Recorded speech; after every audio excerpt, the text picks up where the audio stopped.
আপনারা জানেন আমাদের চৌকা বিওপির 177 মেইন পিলারের 2S এখানে 1200 গজের মতো সীমান্তের কাঁটাতারে বেড়া নাই। তো ভারতের অভ্যন্তরে আনুমানিক 100 গজ ভিতরে ভারতের বিএসএফ তারা কাঁটাতারে বেড়া করার জন্য গর্ত করছিল। আমরা সাথে সাথে বিএসএফ বিজিবির পক্ষ থেকে তীব্র প্রতিবাদ জানাই এবং গতকালকে তারা কাজটা বন্ধ রেখেছিল।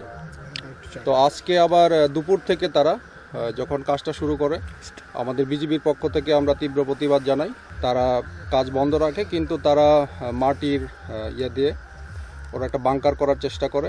সেই প্রেক্ষিতে তারা জনবল বৃদ্ধি করেছিল এবং তার প্রেক্ষিতে আমরাও বিজিবি সীমান্তে আমরা জনবল বৃদ্ধি করেছি। আমাদের বিজিবির পক্ষ থেকে সেক্টর কমান্ডার এবং আমাদের রিজন কমান্ডারের পক্ষ থেকে প্রতিপক্ষ বিএসএফের সাথে যোগাযোগ করা হয়। যখন আমাদের দুই বাহিনী যখন আমাদের জনবল বৃদ্ধি করা হয়, তো সেই ক্ষেত্রে তখন আমাদের দুই দেশের বাংলাদেশি নাগরিক এবং ভারতীয় নাগরিক তারাও সীমান্তে জড়ো হয়।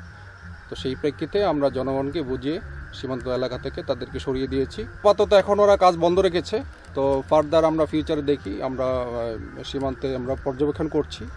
আমাদের ডিউটি 24 আওয়ার্স চলছে। সেই ক্ষেত্রে আমরা ফার্দার ভবিষ্যতে ওরা কী করে আমরা পর্যবেক্ষণ করছি। নোম্যান্স ল্যান্ড পুরোটাই আমাদের বিজিবির দখলে। বা নোম্যান্স ল্যান্ড থেকে বাংলাদেশ এবং ভারতের অভ্যন্তরে দুই পাশেই শস্য ক্ষেত রয়েছে।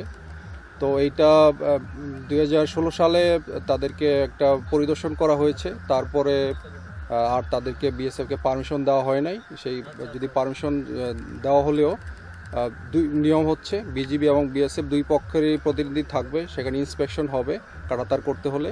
আমাদের পয়েন্টটা আমাদের ঊর্ধ্বতন কর্তৃপক্ষকে জানিয়েছি। আমাদের ঊর্ধ্বতন কর্তৃপক্ষ বিএসএফ কর্তৃপক্ষের সাথে যোগাযোগ চলমান রয়েছে। সীমান্তে তো বিজিবি সবসময় সতর্ক অবস্থায় থাকে। আমরা আগেও ছিলাম, আমরা বর্তমানে আছি, ভবিষ্যতে আমরা সতর্ক আছি। পতাকা বৈঠকের ব্যাপারে আমরা বর্তমান পরিস্থিতি যে হয়েছিল, যে দুই দেশের বেসামরিক অনেক জনগণ সীমান্তে জড়ো হয়ে গিয়েছিল, আমরা আপাতত পরিস্থিতিটা আমাদের নিয়ন্ত্রণে রয়েছে। আমাদের বাংলাদেশি জনগণকে বুঝিয়ে তারা তাদের নিরাপদ স্থানে চলে গিয়েছে। বর্তমানে সীমান্ত পরিস্থিতি স্বাভাবিক।